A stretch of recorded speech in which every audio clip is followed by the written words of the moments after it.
How to enable or disable iCloud photo sync on the iPhone 16 series. First, let's return back to the home screen by swiping up at the bottom of the screen. Then on the home screen, tap on Settings. Now from the Settings page, we scroll down and then tap on iCloud.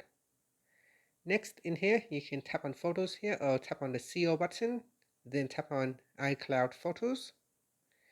Next, tap on Sync this iPhone. Tap on the toggle button to turn it on or switch it off.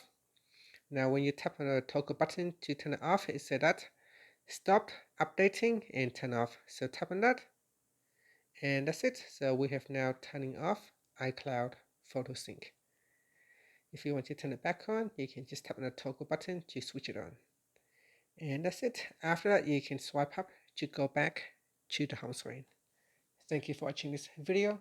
Please like and subscribe to my channel for more videos.